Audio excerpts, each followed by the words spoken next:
कर्मों का फल 99% लोगों ने ये कहानी नहीं पढ़ी होगी। ये कहानी गुरु और शिष्य की है जो एक पहाड़ी में एक छोटे से कुटिया में रह रहे होते हैं। जो गुरु थे उनके पास भविष्य देखने की शक्ति थी।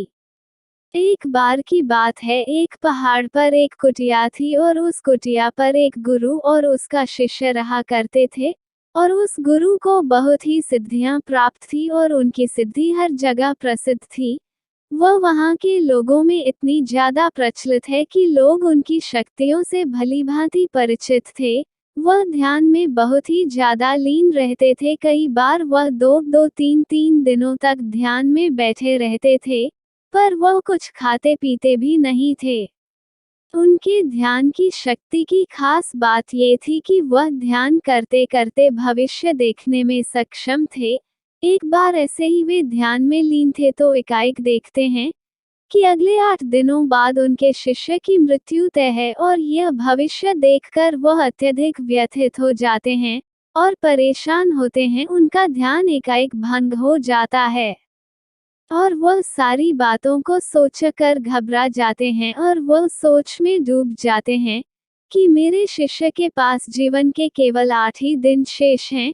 इसके बाद गुरु अपने शिष्य के पास जाते हैं और उसे कहते हैं कि मैं सोच रहा हूँ कि तुम अगले 8 दिनों के लिए अपने परिवार के पास उनके गांव में मिलने के लिए चले जाओ। यह बातें सुनकर उनका शिष्य बहुत ज्यादा खुश हो जाता है और वह अपने गुरु को कहता है कि गुरुजी, सच में मुझे भी बहुत दिनों से अपने परिवार वालों की याद आ रही थी। मैं भी सोच रहा था कि मैं भी अपने परिवार वालों के पास जाकर मिल लेता हूँ। और वह अपने गुरु से आज्ञा लेते हुए पहाड़ी से नीचे की ओर चलना शुरू कर देता है।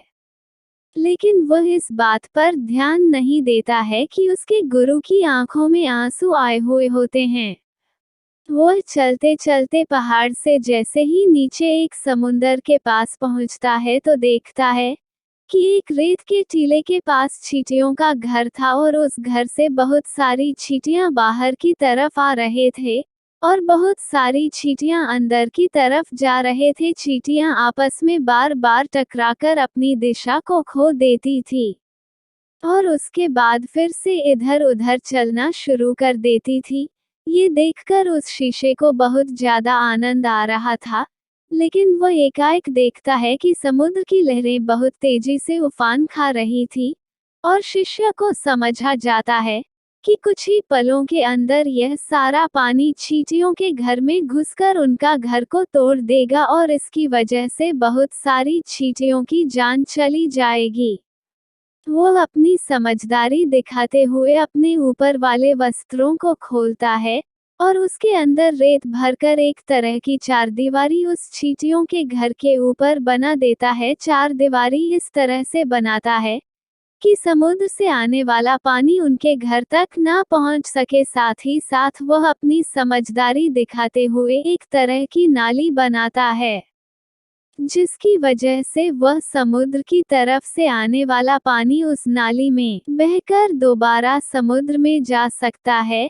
इस समझदारी की वजह से बहुत सारी चींटियों की जान बचा लेता है और आने वाली एक नाव में बैठकर अपने घर की ओर समुद्र पार करके निकल जाता है। वह अपने परिवार के साथ आता है और उसे पता भी नहीं चलता कि कैसे समय गुजर जाता है। वह अपना सामान बांधकर सोचता है कि अगले दिन मैं अपने गुरु के पास वापस चला जाऊंगा। अगले ही दिन में सुबह सुबह वह अपने गुरु के पास जाने के लिए निकल जाता है।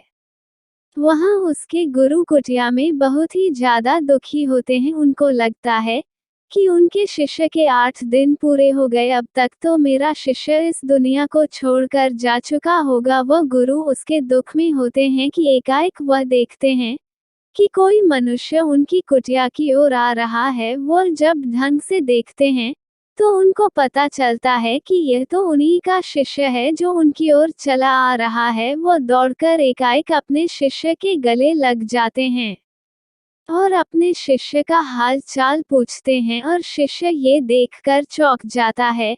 गुरु को समझ नहीं आता है कि कैसे उनका देखा हुआ भविष्य गलत हो गया। वह अपने शिष्य से पूछते हैं कि बेटा तुमने इन 8 दिनों में क्या क्या किया। शिष्य अपने परिवार के साथ बिताए हुए सारे पलों के बारे में बता देता है।